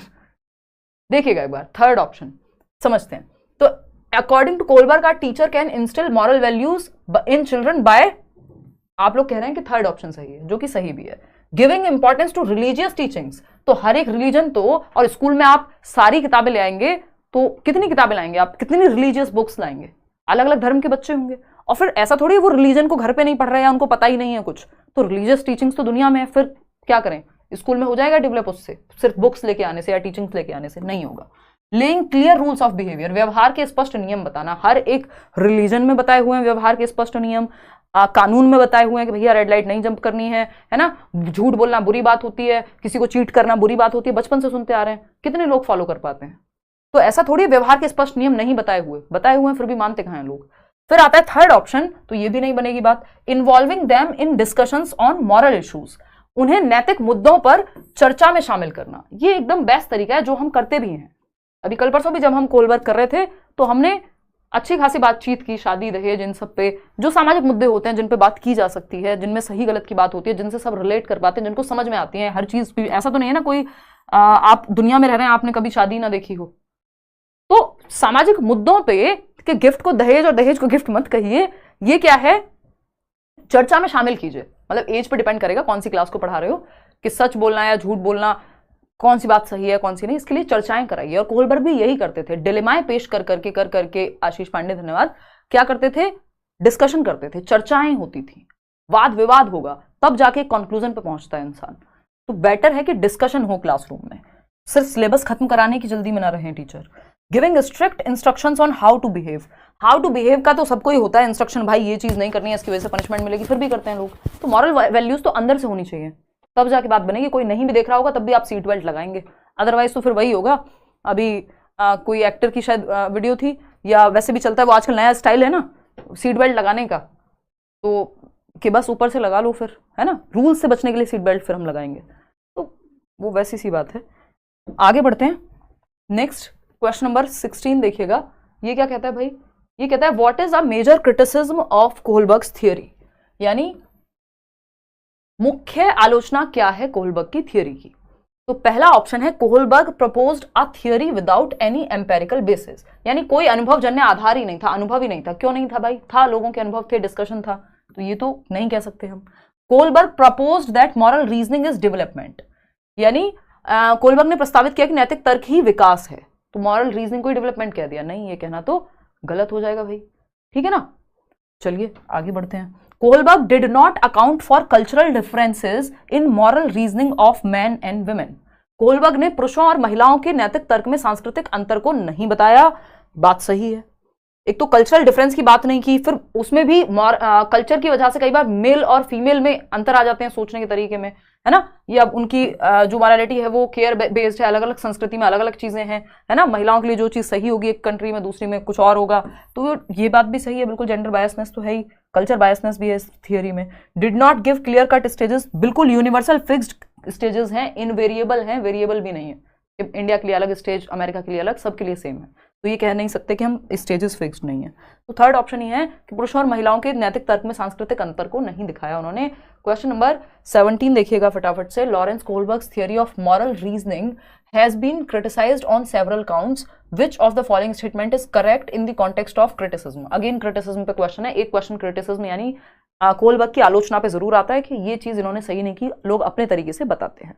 तो फटाफट से बताएंगे। Kohlberg has not given typical responses to each stage, हर एक स्टेज के रिस्पॉन्सेज दिए हुए हैं उन्होंने, क्लियर कट स्टेजेस बताई हुई है, कहाँ पे कौन सा चीज करेगा बच्चा, कहाँ गुड बॉय बनेगा, कहाँ नाइस गर्ल बनेगा, कहाँ पनिशमेंट से बचेगा। Kohlberg has duplicated Piaget's methods of arriving at his theoretical framework, ये मैंने आपको पहले ही बताया था। कोहलबर्ग ने डुप्लीकेट नहीं की पियाजे की थियोरी, इंस्पायर्ड हैं कोहलबर्ग, उनसे प्रेरित हैं, और कोहलबर्ग ये बताते भी हैं। आजकल तो लोग हैं जो आपसे इंस्पायर्ड भी होंगे, डुप्लीकेट भी करेंगे, बताएंगे भी नहीं इंटरनेट पे, है ना, कहेंगे हमारा माल है ये, ठीक। तो ये क्या है, डुप्लीकेट नहीं थी, ये डुप्लीकेटेड नहीं थी थियोरी, इंस्पायर्ड थी पियाजे की थियोरी से, प्रेरणा ली गई थी पियाजे की थियोरी से, और बताया कोहलबर्ग ने ये। Kohlberg's theory does not focus on children's responses, बच्चों के रिस्पॉन्स पे तो बेस्ड थी, ऐसे थोड़ी रिस्पॉन्सेज को ध्यान में नहीं रखा गया। तभी तो कहा गया अलग अलग स्टेज में अलग अलग तरह से रीजनिंग देते हैं बच्चे। Kohlberg has based his study primarily on a male sample, पुरुषों के ही नमूने या सैंपल्स या ग्रुप को पेश किया गया, उसी के आधार पर थियोरी बना दी गई, फीमेल्स को तो शामिल ही नहीं किया गया था, उनके ग्रुप में फीमेल्स थी ही नहीं जो अब ये थियोरी बन रही थी। क्वेश्चन नंबर 18 देखिएगा, यानी जेंडर बायस थियोरी है, फेमिनिस्टिक पर्सपेक्टिव से क्रिटिसाइज किया जा सकता है इसको। One of the chief criticisms of Lawrence Kohlberg's theory is that, यानी लॉरेंस कोहलबर्ग की अगेन एक और क्रिटिसिज्म, एक और आलोचना आपको पहचाननी है। पहला है his theory undermines the feminine perspective, यानी स्त्री परिप्रेक्ष्य को कमजोर दर्शाता है या दिखाता ही नहीं है, या कम आंकती है, ये थियोरी कम आंकती है, यानी महिलाओं की जो केयर पर्सपेक्टिव, कंपैशन और ये सब, उनके परिप्रेक्ष्य को महत्व दिया ही नहीं गया, है ना, कि फीमेल्स में केयर, पैशन, कंपैशन और ये सब में है, ऐसा नहीं है सिर्फ फीमेल्स में। क्योंकि इन्होंने फीमेल्स को शामिल नहीं किया तो इस चीज पे और ज्यादा क्रिटिसाइज किया गया कि सिर्फ जस्टिस जस्टिस मत गाइए, ये सारे एस्पेक्ट भी इंपॉर्टेंट है एक डिसीजन लेते हुए। He did not refer to Piaget's theory of moral development, ऐसा नहीं है, इस बात के लिए तो इनको क्रिटिसाइज नहीं किया जा सकता, इन्होंने रेफर किया है। Does not propose specific responses, बिल्कुल हर एक स्टेज के स्पेसिफिक रिस्पॉन्सेज हैं, किस स्टेज में क्या करेगा बच्चा। If he did not conduct any research, की ना बैठ के उन्होंने बातचीत की, रिसर्च की, ग्रुप सैंपल सब कुछ बनाया, डिलेमा से लेके रिसर्च से लेके सब है। क्वेश्चन नंबर 19 देखिएगा और जवाब दीजिएगा, क्या कहता है question number 19। According to Kohlberg the pre conventional level, पहला ही स्तर है of moral development is characterised by what, focus on how cultural factors and gender influences moral development, यानी इस संस्कृति, इस बात पर ध्यान दें कि संस्कृति और लिंग कैसे नैतिक विकास को प्रभावित करते हैं, इस बात पे ध्यान होगा बच्चे का। कहां पे, प्री कन्वेंशनल में। या फिर गुड और bad is determined by the consequences of, बच्चों को क्या पड़ी आपके कल्चर की, आपके जेंडर की, उस एज में उसको कोई खास प्रवाह है नहीं, ठीक। फिर आता है आपका सेकंड, चलिए फिर आते हैं हम, गुड और bad is determined by the consequences of obeying और डिसओबेइंग रूल्स, यानी अच्छा या बुरा नियमों को मानने या ना मानने के परिणामों से निर्धारित होता है कि कॉन्सिक्वेंस क्या होगा। अगर कोई पकड़ेगा ही नहीं तो सीट बेल्ट क्यों लगाऊं, अगर डांट पड़ेगी ही नहीं तो होमवर्क क्यों करूं, तो पनिशमेंट से बचने का के लिए काम करेगा बच्चा, कि रूल्स तो मैं तब फॉलो करूं जब कॉन्सिक्वेंस हो कुछ, जब कोई कॉन्सिक्वेंस ही नहीं है तो मैं क्यों रूल्स फॉलो करूं।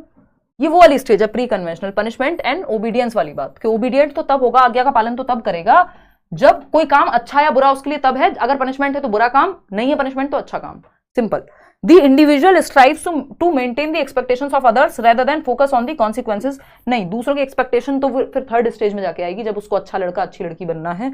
सेल्फ चोजन एथिकल प्रिंसिपल्स तो आपका फिर वो 5th लेवल या 6th लेवल पे जाके आएगा, यानी third level, 6th stage. Question number 20 देखिएगा, ये कहता है अकॉर्डिंग टू कोहलबर्ग इनकी जो थियरी मॉरल डेवलपमेंट की, the level in which moral understanding is based on rewards, punishment and the power of authority figures is called. यानी बच्चे का नैतिक समझ जो है वो किस पे आधारित है? पनिशमेंट पे, इनाम यानी रिवॉर्ड पे, और जो अथॉरिटी फिगर्स हैं, जो भी माँ बाप हैं, आसपास टीचर्स हैं जिनकी चलती है, उनके पनिशमेंट पे, रिवॉर्ड पे आधारित है, सेल्फ इंटरेस्ट पे कुल मिलाकर के। तो ये पहली ही स्टेज है, प्री कन्वेंशनल लेवल है, जिसमें पहली और दूसरी स्टेज दोनों ही ऐसी हैं। एक में पनिशमेंट से बच रहे हैं, दंड से आप, दूसरे में रिवॉर्ड चाहिए आपको, सिंपल है। और अथॉरिटी फिगर्स ये डिसाइड करते हैं क्या सही है क्या गलत है ना। मम्मी से डांट पड़ी तो कोई काम नहीं करना है, आई मीन प्री कन्वेंशनल।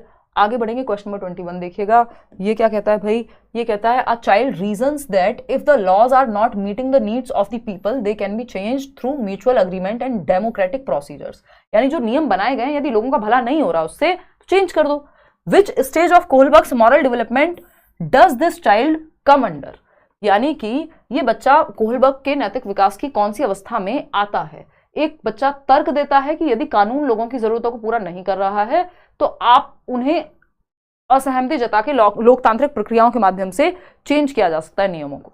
ठीक, कौन सी स्टेज है? पोस्ट कन्वेंशनल है भाई, सिंपल कि नियम जो हैं लोगों के लिए हैं। फिफ्थ स्टेज है अगर मैं कहूं तो उनको नियमों को बदला जा सकता है अगर समाज की भलाई ना हो रही हो, है ना। इसलिए धरना प्रदर्शन से लेकर 36 तरह की चीजें होती हैं, क्योंकि लोग कहते हैं हमारे भी तो इंडिविजुअल राइट्स हैं, सोशल कॉन्ट्रैक्ट है तो ठीक है, लेकिन राइट्स भी तो हैं हमारे, तो बदल जाते हैं फिर नियम, कई बार नहीं भी बदलते हैं। क्वेश्चन नंबर 22 देखिए, according to Lawrence Kohlberg at which stage does satisfaction of personal needs determine moral choice? यानी लॉरेंस कोहलबर्ग के किस स्तर पर व्यक्तिगत आवश्यकताओं की संतुष्टि, self interest, personal needs and desires पूरी हो जाएं, उस पर आधारित होगी मॉरल चॉइस। मेरा क्या फायदा होगा, मुझे क्या मिलेगा? तो ये सेकेंड स्टेज है, mutual exchange, instrumental purpose orientation, tit for TET, जैसे को तैसा। इंस्ट्रूमेंटल पर्पस ओरिएंटेशन एग्जैक्ट दिया भी हुआ है ना। Instrumental purpose orientation, punishment and obedience नहीं, यहाँ पे फायदे की बात चल रही है। एथिकल प्रिंसिपल्स बहुत आगे की बात हो जाएगी, सिक्स्थ स्टेज हो जाएगी। अच्छा बनने के लिए नहीं, बल्कि अपने फायदे के लिए। अच्छा बनने में कई बार फायदा नहीं होता, बस कोई तारीफ कर दे इसी बात में खुश है ना। थर्ड क्यों दे रहे हो जवाब? पर्सनल सेटिस्फैक्शन भाई, खुद का फायदा, पर्सनल नीड्स का fulfilment, self interest, self centredness. Question number 23 देखिएगा फटाफट से और समझिएगा क्या है। Amarjeet considers rules as fixed and advocates that everyone should follow rules irrespective of their personal situations according to Lawrence Kohlberg's theory of moral development at which stage Amarjeet is at present। Amarjeet एक बात को कहते हैं कि नियम जो हैं वो फिक्स हैं, स्थिर हैं, नियमों में परिवर्तन नहीं हो सकता। रूल्स आर फिक्स्ड, और इस बात की अनुशंसा करते हैं कि सभी को इन नियमों का पालन करना चाहिए। नियम सबके लिए हैं, चाहे उनकी व्यक्तिगत स्थिति किसी भी प्रकार की क्यों ना हो, यानी किसी की जान ही क्यों ना जा रही हो, कोई इमरजेंसी ही क्यों ना हो, रेड लाइट पे खड़े रहना है अगर मौका हो, या मतलब जा सकते हो तब भी, या लॉ का पालन ही करना है चाहे कुछ भी हो जाए। यानी रूल्स फिक्स्ड हैं, रूल्स व्यक्ति से ऊपर नहीं हो सकते ना। लेकिन ये वाली स्टेज में व्यक्ति को लगता है दुनिया से ऊपर रूल्स हैं। रूल्स तो फिक्स ही हैं कि अगर मैं बात कर रही हूँ किसी चीज की कि भाई रेड लाइट जंप नहीं करनी है या फिर सीट बेल्ट लगानी है या हेलमेट की बात हो रही है, बट अगर इमरजेंसी हुई तो हो सकता है मुझे उस चीज मैं कहूं कि नहीं यार अभी ये जरूरी है, किसी की जान जा रही है, आप किसी को हॉस्पिटल लेके जा रहे हैं घर से, तो हो सकता है कि आप किसी रेड लाइट पे ना रुक पाए, लेकिन यहां पे है कि आपको रेड लाइट पे रुकना है चाहे दुनिया खत्म हो रही हो। तो ये क्या है, मतलब रेड लाइट जस्ट एक उदाहरण है, रुकना ही चाहिए वैसे। तो यहाँ पे ये कौन सी स्टेज है? ये है लॉ एंड ऑर्डर की स्टेज, कि भाई समाज में जो नियम बनाए गए हैं वो फिक्स हैं और हर व्यक्ति को वो नियमों का पालन करना चाहिए, नो मैटर व्हाट उनकी व्यक्तिगत स्थिति क्या है। ये है fourth stage. Instrumental purpose orientation तो अपना फायदा देखने वाली बात हो जाएगी। तो ये लॉ एंड ऑर्डर है, फोर्थ स्टेज। क्वेश्चन नंबर 24 देखिएगा और जवाब दीजिएगा। क्वेश्चन नंबर 24 क्या कहता है? नूरी जजेस others actions based on the argument that we have some duties towards society and we should obey rules for that sake. यानी हमारी कुछ ड्यूटीज हैं, हमारे कुछ दायित्व हैं समाज को लेकर के, और हमें उन दायित्वों का या समाज के प्रति दायित्वों को पूरा करने के लिए नियमों का पालन करना चाहिए। ये जो आधार है, ये लॉरेंस कोहलबर्ग के किस नूरी इस समय नैतिक तार्किकता के किस अवस्था में है बताइएगा। नूरी किस 30 क्वेश्चन है भाई, अवस्था में है, क्योंकि उन्होंने कहा है कि ड्यूटीज हैं समाज के प्रति। ये नहीं कहा कि समाज के प्रति मजबूरी है या अच्छा बनेंगे हमें प्रेज मिलेगा, हमें अच्छा सिटीजन कहा जाएगा इसलिए हमें कुछ करना चाहिए, नहीं। उन्होंने कहा हमारी ड्यूटीज है, हमारे कर्तव्य हैं, तो वो कहां पर है, कौन से स्टेज में है? Law and order orientation, 4th stage, जो कि 2nd लेवल पे आती है, कन्वेंशनल लेवल पे। बात ठीक है कि नियम इसलिए मानने क्योंकि हमारा कर्तव्य, समाज में एक नियम, अराजकता फैल जाएगी, एनार्की हो जाएगी अगर एक व्यक्ति रेड लाइट नहीं फॉलो करेगा तो सब रूल तोड़ेंगे, एक तोड़ेगा तो ये कन्वेंशनल लेवल है। उसकी भी लास्ट वाली स्टेज, 4th स्टेज जिसको हम कहते हैं। क्वेश्चन नंबर 25 देखिएगा फटाफट से और जवाब दीजिएगा, 5 सवाल और हैं। In Lawrence Kohlberg's moral development theory, children move from understanding consequences of acts to determine whether they are good और bad to understanding that rules and laws are flexible and can be changed. यानी Lawrence Kohlberg के नैतिक विकास के सिद्धांत में बच्चे कहां से मूव फ्रॉम, यानी वो जो हमरे दिल में रहे और हम उकरे दिल में रहे से कहां पहुंच जाएगा, यहां पे understanding that rules and laws are flexible and can be changed, मतलब बदलाव संभव है चीजों में, रूल्स फिक्स नहीं है। शुरुआत में अंडरस्टैंडिंग क्या है कि कॉन्सिक्वेंसेस के आधार पे कोई चीज गलत है, पनिशमेंट मिलेगी, गलत है। बाद में क्या है, पनिशमेंट मिले ना मिले, आप नियमों को पनिशमेंट मिले तब भी चेंज कर सकते हैं। तो पहली स्टेज से 6th स्टेज पे पहुंच गया व्यक्ति, यानी both A and R are true and R is the correct explanation. इसका आर क्या है एक बार देख लेते हैं। लॉरेंस कोहलबर्ग, पहले ये मैंने आपके वाला जवाब दे दिया कि ए एंड आर कोई सही मान लो। आर क्या है, Lawrence Kohlberg argues that moral development occurs progressively in stages. मैं ये क्वेश्चन पढ़ चुकी थी तो मेरे दिमाग में आगे आगे चल रहा था, देखो एक बार। लॉरेंस कोहलबर्ग का तर्क है कि नैतिक विकास क्रमिक चरणों में होता है। भाई ये ऐसा हो रहा है कि एक टाइम पे बच्चा कह रहा है कि ऐसे नहीं नहीं नहीं बिल्कुल सब कुछ दुनिया ही वो है, फिर उसके बाद आपको समझ आएगा नहीं भाई दुनिया बड़ी है। तो आप एक स्टेज से दूसरी स्टेज में मूव कर रहे हैं, और यही बात मॉरल डेवलपमेंट में कोहलबर्ग कह रहे हैं कि आपके लिए जो 15 साल में सही होता है जरूरी नहीं है वो 25 साल में भी सही रहे। तो जैसे जैसे कॉग्निटिव मैच्योरिटी आएगी आपकी सही और गलत की परिभाषा में भी बदलाव आएगा। तो लॉरेंस कोहलबर्ग का तर्क है कि नैतिक विकास क्रमिक चरणों में होता है, प्रोग्रेसिवली होता है, स्टेज बाय स्टेज। पहले आपको ये रहता है डांट पड़ेगी इसलिए कोई काम नहीं कर रहा है ना, चलान लग जाएगा इसलिए कोई काम नहीं करना, फिर आप इसलिए करते हैं क्योंकि सब अगर ऐसे ही नियम तोड़ते रहेंगे तो कैसे चलेगा। तो दोनों ही बातें सही है कि स्टेज वाइज प्रोग्रेशन होता है कोहलबर्ग की थियोरी में। क्वेश्चन नंबर 26 देखिएगा, क्या है भाई ये क्वेश्चन नंबर 26 है। According to Kohlberg children approach thinking about right and wrong. Kohlberg के अनुसार बच्चे सही और गलत के बारे में सोचते कैसे हैं? अकॉर्डिंग टू द कॉन्टेक्स्ट, संदर्भ के अनुसार, in the same way at different stages, अलग अलग सेम तरीके से सोचते हैं हर अलग अलग स्टेज पे। कोई कह रहा है रील देखने का असर है मैम पे। हाँ अनन्या, पिछले 6 महीने से शायद मैंने स्टार्ट की है और मैं देखती हूँ कभी कभी, मतलब कभी कभी नहीं देख लेती हूँ, और ऐसा फिक्स भी नहीं, कई बार पूरा पूरा दिन हो जाता है कि नहीं देखती हूँ।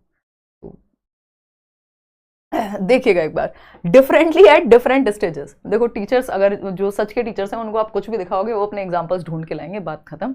उनको आप रील दिखाओ, उनको मूवी दिखाओ, उनको किताबें पढ़ाओ, वो हर जगह से एग्जांपल्स लेके आएंगे। ठीक, differently at different stages according to parents, parents के हिसाब से सोचते हैं। बताइए क्या है होल का, अच्छा 71% लोग ओह गॉड सॉरी। तो according to Kohlberg children approach thinking about right and wrong, जो बच्चों का चिंतन है, जो उनकी सोच है सही और गलत के बारे में, वो कैसे अप्रोच करते हैं? पेरेंट्स के हिसाब से नहीं, हमेशा तो पेरेंट्स के हिसाब से नहीं चलते। In the same way at different stages, यानी फर्स्ट स्टेज पे भी सेम सोचेगा, 6th पे भी नहीं। हम देख रहे हैं 1st to 6th तक जाते जाते तो सही गलत की दुनिया बदल गई है, तो ये भी गलत हो जाएगा। अकॉर्डिंग टू द कॉन्टेक्स्ट, संदर्भ के अनुसार, हाँ संदर्भ के अनुसार, लेकिन संदर्भ के अनुसार भी सेम संदर्भ में अलग अलग एज के लोग अलग अलग सोचेंगे। तो डिफरेंटली एट डिफरेंट स्टेजेस, संदर्भ का प्रभाव पड़ेगा लेकिन अलग अलग चरणों में। सेम कॉन्टेक्स्ट है सेम कॉन्टेक्स्ट है, वापस से आ जाते हैं दहेज के ऊपर, है ना। किसी को वो गिफ्ट लग सकता है और किसी को वो लिटरली एक कुरीति लग सकती है समाज की। कैसे? डिपेंड करेगा कौन किस स्टेज में है। Differently at different stages, context same है, संदर्भ सेम है, ठीक है ना। तो प्रसंग के अनुसार, सिर्फ प्रसंग के अनुसार नहीं, प्रसंग के अनुसार भी, लेकिन प्रसंग भी डिपेंड करेगा कौन सी स्टेज में है व्यक्ति, किस एज में है व्यक्ति, उसका दिमाग कितना डेवलप हुआ है, ठीक है। 3rd लेवल, क्वेश्चन नंबर 27 देखिएगा, ये क्या कहता है। Lawrence Kohlberg's theory of moral reasoning has been criticised on several counts, which of the following statements is correct in the context of this criticism. Lawrence Kohlberg के नैतिक तर्क के सिद्धांत की कई बिंदुओं पर आलोचना की गई है, इस आलोचना के संदर्भ में निम्नलिखित में से कौन सी बात सही है? बताइए। क्रिटिसिज्म पहचानना है कोहलबर्ग का, फटाफट से बताइए जी। क्लास खत्म होने वाला है मोहम्मद जफर, कहानी खत्म होने वाली है और तुम कुछ नहीं हो। जॉन एलिया याद आ गया, इधर आ जाओ वापस। कोहलबर्ग ने मुख्य रूप से एक पुरुष नमूने पर अपना अध्ययन आधारित किया है। ये हिंदी थोड़ी खतरनाक है, सैंपल कहेंगे इसको या पुरुषों को ही लिया सिर्फ सैंपल के रूप में। हाँ, ये बात सही है। Kohlberg has not given typical responses to each stage, हर स्टेज के टिपिकल रिस्पॉन्स दिए हैं, डुप्लीकेट नहीं किया है। ये 2 बार आ चुका है, इसका मतलब question does not focus on children's responses, नहीं, बच्चों के रिस्पॉन्स पे फोकस किया है।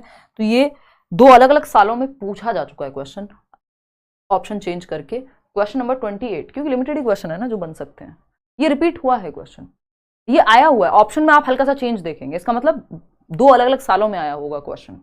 हेलो अंशु, बताइए फटाफट से। According to Kohlberg the thinking process involved in judgments about questions of right and wrong, ये रिपीट हुआ है आई थिंक।